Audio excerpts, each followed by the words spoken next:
सभी को नमस्कार। आप सभी का हार्दिक अभिनंदन और स्वागत है study with GD YouTube platform पर। आज हम पढ़ने वाले हैं भील विद्रोह है। कल के वीडियो में हमने मेर विद्रोह कंप्लीट कर लिया था, और अगर आपने अभी तक वो वीडियो नहीं देखी है तो आप डिस्क्रिप्शन में दी गई लिंक से उस वीडियो को देख सकते हैं, और तथास्तु बैच की प्लेलिस्ट में वो वीडियो ऐड कर रखी है, तो प्लेलिस्ट में जाकर भी आप वीडियो देख सकते हैं। तो आज हम पढ़ने वाले हैं भील विद्रोह है।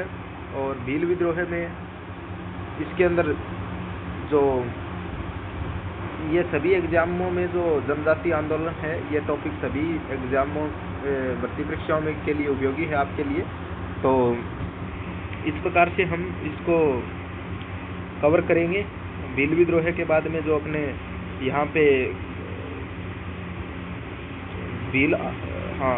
इसको भील विद्रोह को कल के अपने मीणा जो है जनजाति आंदोलन उसको पढ़ेंगे। तो सबसे पहले बात करते हैं भील विद्रोह की। भील मूलतः एक शांतिप्रिय जनजाति है। वर्तमान में भी जो राजस्थान में ये एसटी कैटेगरी में आती है और एक जनजाति है, और प्राचीन समय से जनजाति है। इसके बाद में यहाँ पे जो भीलों का जो प्रमुखता विद्रोह है, भील सर्वाधिक कहाँ पे है? एसटी की जनजाति की संख्या जो आधिक्य है वो उदयपुर में है। ठीक है, तो उदयपुर राज्य के भीलों ने अनेक कारणों से विद्रोह किया। एक तो भीलों पर कर थोपने के अंग्रेजी प्रयासों ने भीलों में असंतोष को जन्म दिया। दूसरा, अंग्रेजों की भील दमन नीति के भीलों के मन में अंग्रेजों के विरुद्ध कई मनोवैज्ञानिक संदेह उत्पन्न कर दिए। तीसरा, ईस्ट इंडिया कंपनी के सहायक संधि के तुरंत पश्चात उदयपुर राज्य का जो आंतरिक प्रशासन था वो जेम्स टोड ने अपने हाथ में ले लिया तथा उसने भीलों पर प्रभुत्व स्थापित करने के लिए भीलों को अपने नियंत्रण में लाने का प्रयास किया। चौथा, 1818 संधि के पश्चात अधिकांश देशी सेनाओं को भंग कर दिया गया था। भील राज्यों जागीरदारों की सेना में नियमित तथा अनियमित रूप से नियुक्त रहते थे तथा इन सेनाओं के भंग होने से बेरोजगारी के चलते उनमें असंतोष होना स्वाभाविक था।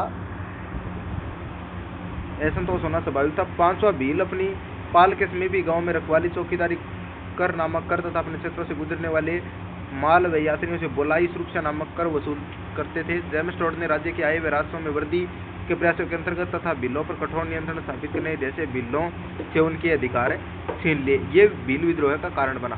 तो 5 कारण प्रमुखतः बताए गए हैं, और इन 5 प्रमुख कारणों के अंदर जो है, एक तो भीलों के ऊपर नियंत्रण स्थापित करना। ठीक है, आप इसके अंदर देखोगे तो भीलों के ऊपर नियंत्रण स्थापित किया गया, भीलों पर भील नियंत्रण।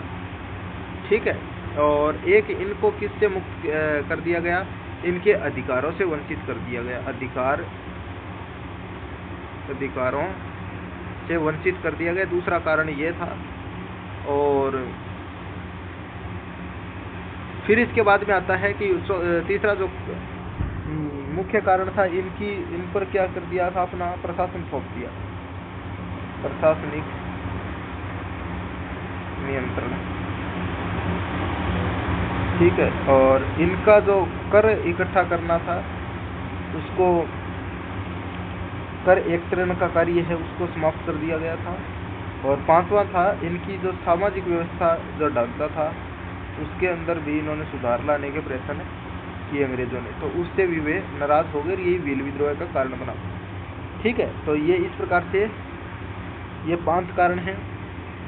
तो आप इसके अंदर देखो कि भीलों की दमन नीति, भीलों पर कर थोपने का प्रयास, अंग्रेजों की भील दमन नीति, ईस्ट इंडिया कंपनी की सहायक संधि के बाद जेम्स टोड का प्रशासन, देशी सेनाओं का भंग करना, और राजस्व व आय में वृद्धि के अंतर्गत इस पर नियंत्रण। तो भील विद्रोह का कारण बना तत्कालीन। और 1818 ईस्वी के अंत तक उदयपुर राज्य के भीलों ने चेतावनी देते हुए अपनी स्वतंत्रता घोषित कर दी कि यदि सरकार उनके आंतरिक मामलों में हस्तक्षेप करेगी तो वह विद्रोह कर देंगे। ठीक है, 1818 के अंत तक। 1818 से 1860 तक चला, और जो मेर विद्रोह हमने पढ़ा वो 1818 से 24 तक चला। तो यही वो समय था 1857 की क्रांति से पूर्व का। 1818 के अंत तक,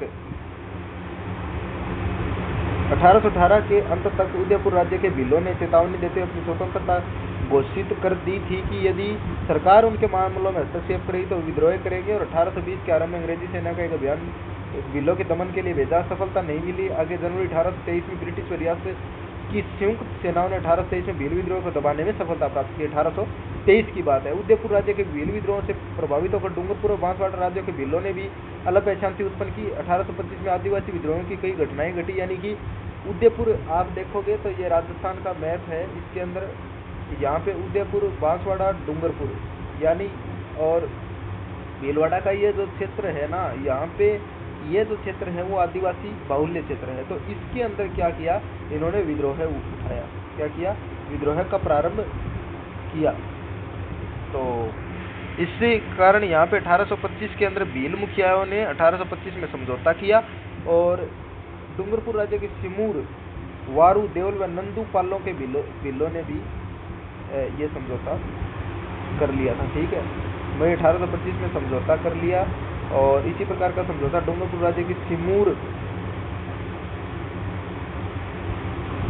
वारू, देवल, नंदूपाल किसके साथ? अंग्रेजी सेनाओं के साथ भीलों ने किया। उक्त समझौते के प्रावधान एक पक्षीय थे और अंग्रेज लंबे समय तक डूंगरपुर राज्य में शांति बनाए रखने में सफल रहे। उदयपुर राज्य के भीलों ने शर्तें स्वीकार नहीं की तथा अंग्रेजों व उदयपुर राज्य के समक्ष समर्पण नहीं किया। तो 1826 में गिरासिया भील मुखिया दौलत सिंह एवं गोविंद राम ने अंग्रेजों व उदयपुर राज्य के खिलाफ क्या किया? विद्रोह कर दिया। 1826 में लंबी बातचीत के उपरांत दौलत सिंह के आत्मसमर्पण के पश्चात ये विद्रोह समापन हुआ। और ये प्रश्न आ सकता है आपके, देखो कि मई 1825 में समझौता हुआ। कब हुआ? मई 1825 के अंदर ये समझौता हुआ था किसके बीच में? तो उदयपुर और अंग्रेजों की संयुक्त सेना और भीलों के बीच में। ठीक है, उदयपुर ने इस शर्तों को स्वीकार नहीं किया और डूंगरपुर राज्य के सिमूर, वारू, देवल और नंदूपाल, सिमूर, वारू, देवल और नंदूपाल, सिमूर, वारू, देव और नंदूपाल, सिमूर, वारू, देव और नंदूपाल, ये आपको इनके नाम याद रखने हैं, इंपॉर्टेंट है, 2-4 बार आप ध्यान रखना इसको। ठीक है, 1826 में लंबी बातचीत के दौरान दौलत सिंह के आत्मसमर्पण के पश्चात ये विद्रोह है समाप्त हो गया। अंग्रेजों में उदयपुर राज्य ने 1838 ईस्वी तक भीलों के प्रति उदार नीति अपनाई। फिर दमनात्मक सैनिक परिणामों को वांछित परिणाम नहीं हुए, यूं छुटपुट भील उपद्रव की घटना जारी रही। 1838 तक उदयपुर राज्य में शांति रही। 1825 में बांसवाड़ा राज्य में महारावल ने तुरंत नियंत्रण कर लिया। दौलत सिंह और गोविंद राम ने अंग्रेज उदयपुर राज्य के खिलाफ विद्रोह कर दिया। आपको ये भी ध्यान रखने योग्य बात है आपके लिए। देखो कि जनवरी 1826 में गिरासिया भील मुखिया दौलत सिंह और गोविंद राम,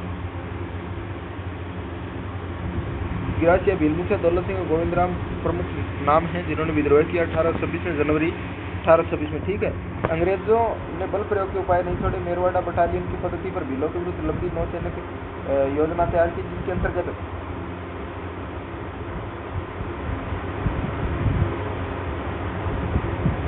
लंबी योजना एक तैयार की गई, जिसके अंतर्गत भीलों पर नियंत्रण स्थापित करने के उद्देश्य से भीलों की सेना गठन, यानी मेरवाड़ा बटालियन है वो अजमेर में इसका कार्यालय था। और अप्रैल 1841 में गवर्नर जनरल ने अपनी सलाहकार परिषद की सलाह पर मेवाड़ भील कोर के गठन की स्वीकृति प्रदान की अप्रैल 1841 के अंदर। तो ये इसका गठन 1820 में शायद इसका गठन हो गया था, अभी एग्जैक्ट है वो 1820 ही दे रखा है शायद। अप्रैल 1841 में गवर्नर जनरल ने अपनी सलाहकार परिषद मेवाड़ भील कोर के गठन की स्वीकृति प्रदान की। कब हुई? अप्रैल 1841 में। मेवाड़ भील कोर के गठन के बाद इसका मुख्यालय उदयपुर राज्य के खेरवाड़ा में रखा गया। ठीक है, खेरवाड़ा वैसे 1857 क्रांति का मुख्य केंद्र भी रहा आगे चलकर, और खेरवाड़ा व कोटड़ा में 2 छावनियां स्थापित की गई। ठीक है, अंग्रेजों के सैनिक उपाय कुछ समय तक ही भीलों को शांत रखे। 1844 में बांसवाड़ा राज्य में छुटपुट भील विद्रोह हुए। फिर कोसीना, गुजरात और सिरोही राज्य के भील व गिरासिया विद्रोही हो गए थे। बांसवाड़ा राज्य के भील विद्रोह को गुजरात में 1846 के कुंवार जिले, यानी ये खेरवाड़ा और कोटड़ा में 2 छावनियां स्थापित की गई थी। ठीक है, आपको यह भी ध्यान रखना है। और एक ये मेवाड़ भील कोर का मुख्यालय उदयपुर राज्य में खेरवाड़ा में। और 1841 में गवर्नर जनरल ने इसकी मंजूरी दी और मेरवाड़ा बटालियन की पद्धति पर इन्होंने ये लागू की। तो ये आपको ध्यान रखना है। ठीक है, बांसवाड़ा राज्य भील विद्रोह को गुजरात में 1846 के कुंवार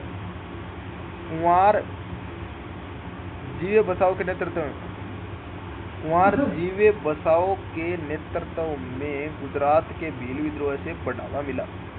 बांसवाड़ा राज्य ने अपने वकील कोठारी केसरी सिंह को सहायता हेतु वेस्टर्न मालवा ब्रिटिश एजेंट के पास भेजा था। अंग्रेज सेना की सहायता से 1850 ईस्वी के अंत तक भील विद्रोह का कुचल दिया गया था। 1857 से 1855 ईस्वी के मध्य कोई बड़ी भील विद्रोह की घटना नहीं घटी, किंतु दिसंबर 1855 में उदयपुर राज्य के कालीबाद के भील विद्रोही हो गए थे। महाराणा ने मेहता सवाई सिंह को एक सेना लेकर 1 नवंबर 1856 को भीलों के दमन के लिए भेजा। महाराणा ने मेहता सवाई सिंह को, ठीक है, 1 नवंबर 1856 को कहाँ पे भेजा? उदयपुर राज्य में। 1860 से निरंतर छुटपुट भील विद्रोह की घटना घटी। 1857 क्रांति के दौरान भी भील विद्रोह की संभावना थी, लेकिन ये अन्य भीग थे इस राष्ट्रीय क्रांति से, क्योंकि संसार का अभाव था। संसार का अभाव एक मुख्य अभाव माना जाता है क्रांति के सफल न होने का। संसार क्रांति का अभाव।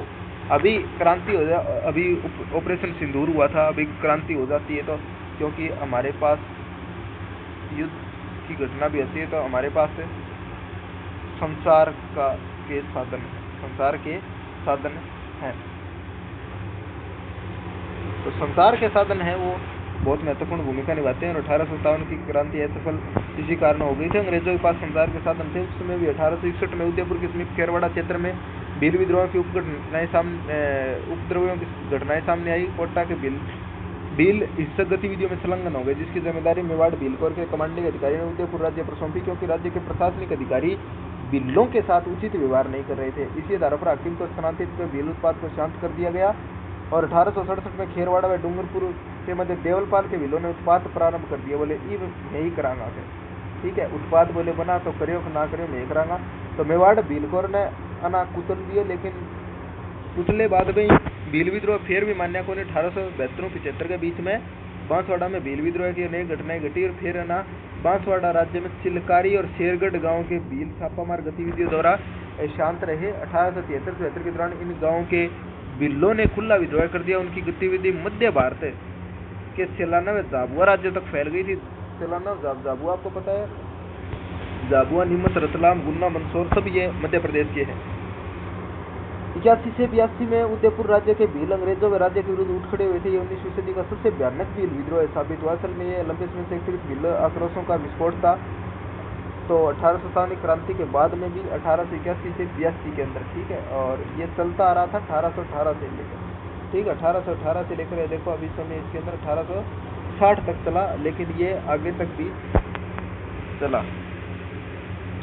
26 मार्च 1881 की रात में राज्य की सेनाएं मामा अमान सिंह राज्य का प्रतिनिधि और लोनारगन अंग्रेज प्रतिनिधि के नेतृत्व में बारापाल पहुंची। इसके साथ ही महाराणा का निजी सचिव श्यामलदास भी था। 27 मार्च को सेना ने बारापाल में सैकड़ों भील झोंपड़ियों को जलाकर राख कर दिया।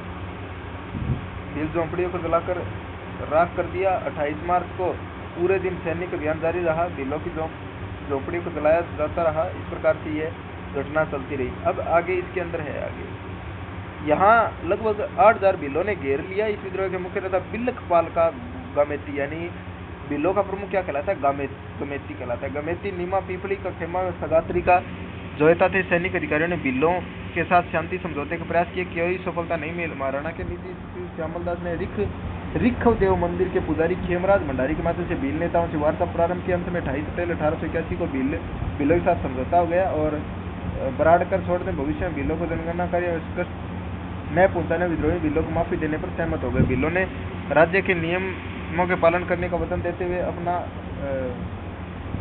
कानून विरोधी गतिविधियां नहीं करने का वचन दिया, और किंतु पूर्ण शांति फिर भी स्थापित नहीं। 19वीं सदी के अंत तक पर्याप्त सीमा तक सुलझा लिया गया और डूंगरपुर और बांसवाड़ा के भीलों पर विशेष ध्यान नहीं दिया गया था। 20वीं सदी के प्रारंभिक वर्षों में डूंगरपुर व बांसवाड़ा राज्य में गोविंदगिरी के नेतृत्व में एक शक्तिशाली भील आंदोलन प्रारंभ हुआ। गोविंदगिरी ने भीलों के उठाने तो समाज एवं धर्म सुधार आंदोलन प्रारंभ किया और भीलों के एक समाज सुधारक के रूप में भी इनको माना जाता है। और गोविंदगिरी डूंगरपुर में बेड़सा नामक गांव के निवासी जाति से बंजारा थे और वे समय छोटे किसान थे। उनकी निर्धन आर्थिक दशा, उनके पुत्रों व पत्नी की मृत्यु ने उन्हें अध्यात्म की ओर प्रेरित किया तथा वे सन्यासी बन गए। वे कोटा बूंदी अखाड़े के साधु राजगिरी के शिष्य बन गए। प्रश्न पूछा जा सकता है, इंपॉर्टेंट है, इनके गुरु का क्या नाम था? साधु राजगिरी। इन्होंने धूनी स्थापित कर वह निशान ध्वज लगाकर आसपास के भीलों को आध्यात्मिक शिक्षा दी। आध्यात्मिक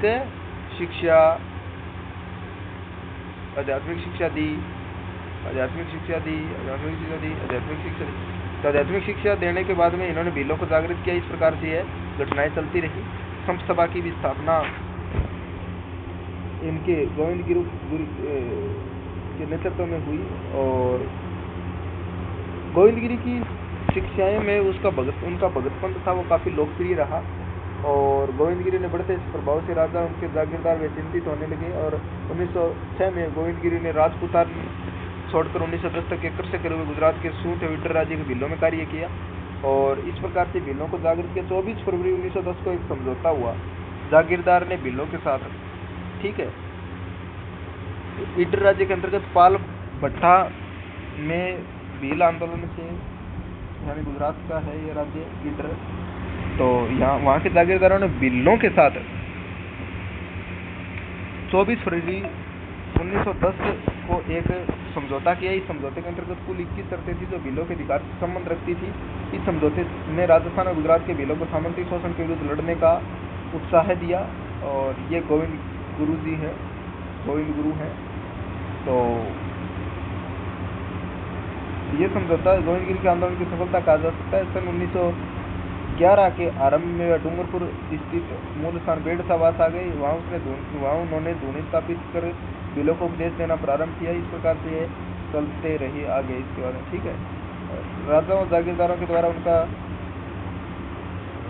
उत्पीड़न किया जाता रहा, लेकिन बेड़सा गोविंदगिरी की गतिविधियों का केंद्र बन गया। इटरसूट, बांसवाड़ा व डूंगरपुर राज्यों तथा पंचमहल व खेड़ा जिले के भील वहाँ आने लगे। इस आंदोलन का प्रभाव संपूर्ण दक्षिणी राजस्थान और गुजरात तक फैलता गया, ठीक है। उनके बढ़ते प्रभाव से भयभीत होकर 1913 डूंगरपुर पुलिस ने उन्हें गिरफ्तार कर लिया, उनका सभी सामान जब्त कर लिया और धार्मिक पंथ छोड़ने के लिए धमकाया।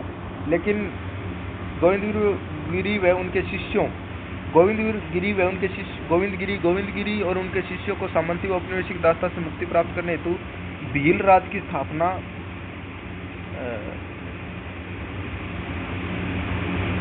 की तथा योजना बनाने की ओर प्रेरित किया, ठीक है। और गोविंदगिरी 1913 में मानगढ़ पहाड़ी पर पहुंचे। मानगढ़ पहाड़ी राष्ट्रीय स्मारक भी है और भीलों को पहाड़ी पर एकत्रित करने के लिए संदेशवाहक भेजे गए और इस प्रकार से वो भील वहाँ पर पहुँचे। सूंठ, बांसवाड़ा, डूंगरपुर व इटर गुजरात और राजस्थान के, तो वहाँ पे सूंठ और बांसवाड़ा राजस्थान है, डूंगरपुर ये और इटर ये कहाँ पे है, सूंठ और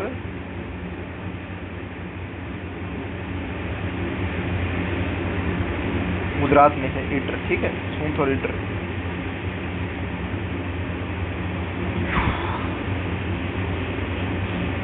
सूंठ और इटर आपको ध्यान में रखना है। अगर कभी पूछ लिया जाए कि सूंठ और इटर कहाँ पे है, तो गुजरात में है और उदयपुर और डूंगरपुर तो राजस्थान के है। उसके बाद में आगे आता है कि 6 से 10 नवंबर 1913 में मेवाड़ भीलकोर की 2 कंपनियां, 104 वेल्जली राइफल की एक कंपनी में 7वीं राजपूत इन्फेंट्री रेजिमेंट की कंपनी मानगढ़ पर भीलों के जमावड़े को कुचलने के लिए पहुंची। 17 नवंबर 1913 को अंग्रेजी फौज ने मानगढ़ की पहाड़ी पर आक्रमण कर दिया और इसमें सज्जू सिंह के निर्देशानुसार उन्होंने मानगढ़ की पहाड़ी के नीचे तैनात अंग्रेजी फौज पहाड़ी को घेरते ऊपर पहुंची और वहाँ गोलियों से इन्होंने भून दिया, गोला बारूद से, और 100 भील मारे गए इसमें और 900 भीलों को बंदी बना लिया। गोविंदगिरी व पूंजिया को भी बंदी बना लिया गया था। भील आंदोलन कुचल दिया गया था, किंतु भील अपने गुरु की गिरफ्तारी को लेकर आंदोलित थे। भीलों में गोविंदगिरी भारी लोकप्रिय थे, उन्होंने अनेक बुराइयों से उनको मुक्ति दिलाई थी और ये गोविंदगिरी आप देख सकते हैं।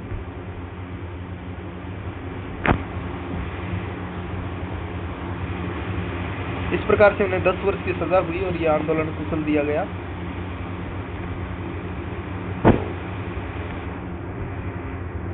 इस प्रकार से 10 वर्ष के होने बाद उन्हें रिहा कर दिया गया, लेकिन वे बाद में अहमदाबाद संभाग के अंतर्गत पंचमहल जिले के जालौद नामक गांव में रहने लगे। इस प्रकार भगत भील वहां पहुंचने लगे। तो ये इस प्रकार से था और कमांडर सज्जू सिंह का आदेश था इसके अंदर, ठीक है। तो 17 नवंबर 1913 की बात है। तो ये इसके अंदर हमने पढ़ा संत सभा की स्थापना की, ये भी इसके अंदर दे रखा है। अब 7वीं क्लास वाली पुस्तक में देखो, हमारा राजस्थान जो पुस्तक है ना, हमारा राजस्थान, इसके अंदर देखो 7वीं क्लास की पुस्तक है हमारा राजस्थान, पार्ट 2 भील आंदोलन, गोविंद गुरु की महत्वपूर्ण भूमिका रही।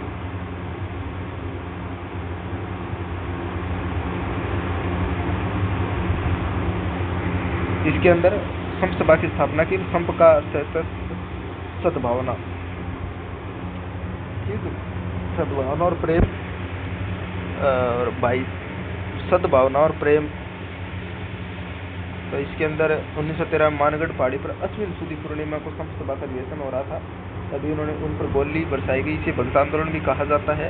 आदिवासी जातियों के दूसरे मसीहा मोतीलाल तेजावत ने चित्तौड़गढ़ के मातृकुंडिया तेजावत में किसानों व एकता आंदोलन का नेतृत्व किया इन्होंने, और इनके 21 सूत्री मांग को मेवाड़ पुकार कहा गया। महाराणा को इन्होंने दिया, उदयपुर महाराणा को, ठीक है। तो महाराणा ने तत्कालीन 18 मांगे मान ली। देवल डूंगरपुर मासवाड़ा बिलों को संगठित करने का श्रेय भोगीलाल पांड्या तथा हरदेव, डूंगरपुर मासवाड़ा बिलों को संगठित करने का भोगीलाल पांड्या तथा हरदेव जोशी को जाता है। तो इस प्रकार से हमने भील आंदोलन, एकता आंदोलन को पढ़ा, और इसके अंदर मेवाड़ पुकार और ये घटनाएं थी। 7वीं क्लास में 9th में नहीं दे रखी है, तो इसके अंदर हमने पढ़ लिया। तो वीडियो कैसी लगी आपको कमेंट में बताएं। धन्यवाद। मिलते हैं कल इसी एक आंदोलन और रह गया अपना, तो उसको कंप्लीट करेंगे। आगे हम प्रजामंडल आंदोलन का टॉपिक कवर करेंगे। मिलते हैं अगली वीडियो में। धन्यवाद। तब तक के लिए पढ़ते रहिए, और 2025 में अपनी सरकारी नौकरी का लक्ष्य प्राप्त करना है आपको, और अपने माता पिता का नाम रोशन करना है। तो ठीक है।